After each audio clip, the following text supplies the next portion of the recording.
باتوں پہ اعتبار کرتے رہے تو کل کو بازار کی گالی پہ داؤد علی خان سلیمان احمد کو اغوا کروا لے گا، جس پر داؤد علی خان سلیمان احمد پر تشدد کروائے گا اور 3-4 دن اسے اپنے پاس رکھے گا۔ اس کے بعد اس پر کرپشن کے چارجز لگوا کر پولیس میں 2-3 دن جیل میں رکھے گا۔ داؤد علی خان بہت خوش ہوگا۔ داؤد علی خان سلیمان احمد سے ملنے جائے گا اور اسے کہے گا کہ میں نے تمہیں کہا تھا اپنی بیٹی کو ہٹا لو ورنہ میں تمہیں چھوڑوں گا نہیں، جس پر سلیمان احمد داؤد علی خان کو کہے گا کہ ہاں تم یہ کر سکتے ہو کیونکہ تمہارے پاس طاقت ہے، تم یہی کچھ ہی تو کر سکتے ہو،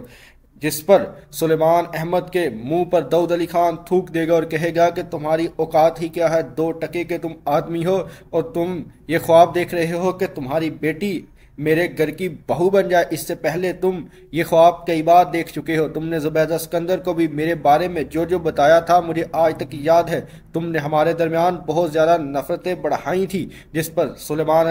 سلیمان کہے گا کہ ہاں میں نے جو بھی بتایا تھا وہ حقیقت تھا، کیونکہ تم بیڑیے ہو، درندے ہو اور مفادات کی خاطر اپنے رشتوں تک کو بیچ دیتے ہو۔ جس پر داؤد علی خان کہے گا کہ اب کیا ہی باتیں کر رہے ہو، تمہاری ان باتوں کا کیا فائدہ، اب میں تمہیں چھوڑوں گا نہیں، جس پر سلیمان احمد کو جیل میں پولیس والے مارنا دوبارہ شروع کر دیں گے۔ اس کے بعد سلیمان احمد کی شبرا بیل کروائے گی۔ کچھ دنوں بعد سلیمان احمد باہر آئے گا، شبرا فضل بخش سے ملنے کے لیے جائے گی اور کہے گی کہ فضل بخش یہ دیکھو میں تمہارے آگے ہاتھ جوڑتی ہوں، میں نے سنا ہے کہ تم میری ہر بات مانتے ہو تو پلیز مہربانی کر کے میری یہ بھی بات مان لو، تم میری زندگی سے چلے جاؤ۔ جس پر شمیر سکندر کہے گا کہ شبرا یہ کیا کہہ رہی ہو؟ شبرا کہے گی کہ ہاں میں سچ کہہ رہی ہوں، تم میری زندگی سے ہمیشہ کے لیے چلے جاؤ، میں نہیں چاہتی کہ میں اپنے لیے مزید مشکلات پیدا کروں، میری فیملی میرے ابا پہلے ہی بہت پریشانی میں ہے۔ شمیر کہے گا کہ کیا بابا نے پھر کچھ کہا ہے؟ جس پر شبرا شمیر کو کچھ نہیں بتائے گی اور کہے گی کہ نہیں ایسا کچھ بھی نہیں ہے، لیکن میں نے اپنے بابا کے چہرے پر بہت پریشانی دیکھی ہے اور اگر وہ نہیں چاہتے کہ میں تمہارے ساتھ شادی کروں تو میں ہرگز تمہارے ساتھ شادی نہیں کرنا چاہوں گی۔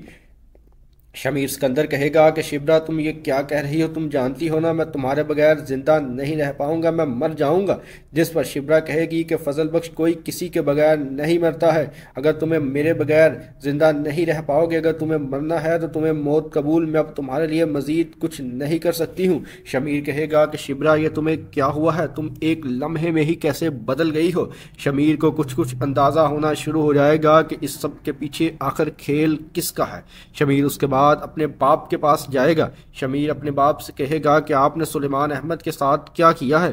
داؤد علی خان کہے گا کہ میں نے تو کچھ بھی نہیں کیا۔ شمیر کہے گا کہ بابا دوبارہ سوچ لیں، اگر مجھے ایسا کچھ پتا چلا تو میں یہ گھر چھوڑ کے چلا جاؤں گا۔ داؤد علی خان کہے گا کہ شمیر تم اپنے باپ پر الزام لگا رہے ہو، میں نے کچھ بھی نہیں کیا۔ شمیر چپ چاپ چلا جائے گا۔ شمیر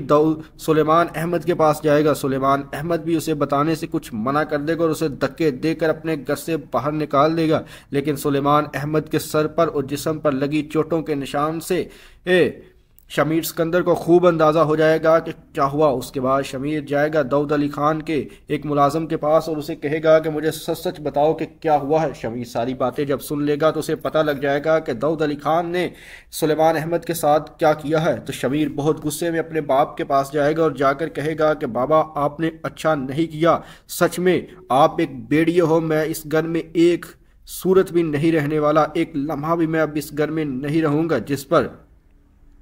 اس کا باپ اسے کہے گا کہ تم گھر چھوڑ کر کہاں جاؤ گے، تم آج ایک معمولی 2 ٹکے کی لڑکی کے لیے میرے سامنے کھڑے ہو گئے ہو۔ داؤد علی خان کا یہ بات سن کر شمیر کہے گا کہ آپ جسے 2 ٹکے کی لڑکی کہہ رہے ہیں میں اس سے بے پناہ محبت کرتا ہوں اور وہ میری محبت ہے، اگر وہ مجھے نہ ملی تو میں جی نہیں پاؤں گا۔ جس پر داؤد علی خان کہے گا کہ ٹھیک ہے، اگر تم اس لڑکی کے لیے اپنے باپ سے لڑنا چاہتے ہو تو ٹھیک ہے لڑ لو۔ اور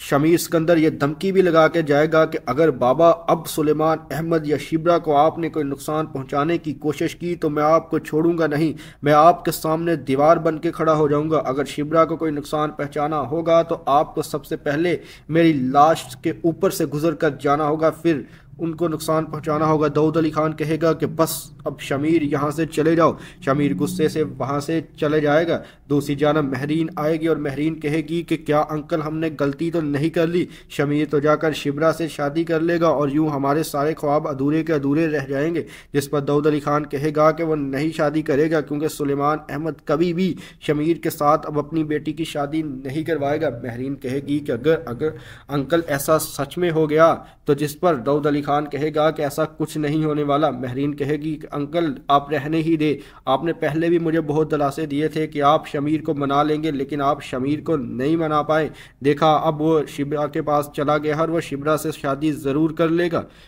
جس پر داؤد علی خان کہے گا کہ مہرین بیٹا فی الحال مجھے اکیلا چھوڑ دو، مجھے سوچنے دو۔ مہرین کہے گی کہ انکل میں بتا رہی ہوں اگر شمیر کی میرے ساتھ شادی نہ ہوئی تو میں بابا کو ساری حقیقت بتا دوں گی اور یہ بھی بتاؤں گی کہ آپ یہ سب کچھ جانتے تھے لیکن آپ روک نہیں پائے اور اس کے بعد آپ کی پارٹی کے لیے ہماری ساری فنڈنگز ختم ہو جائیں گی۔ جس پر داؤد علی خان کہے گا کہ مہرین اس وقت غصے سے نہیں، بیٹھ کر سوچنے کی ضرورت ہے، میں ضرور اس کا کوئی نہ کوئی حل نکالوں گا۔ جس پر مہرین کہے گی کہ انکل جلدی سے جلدی اس کا حل نکالیں اس سے پہلے کہ بہت دیر ہو جائے اور میں بابا کو سب کچھ بتا دوں۔ جس پر بیچارہ داؤد علی خان اب سوچ میں پڑ جائے گا کہ وہ کس مصیبت میں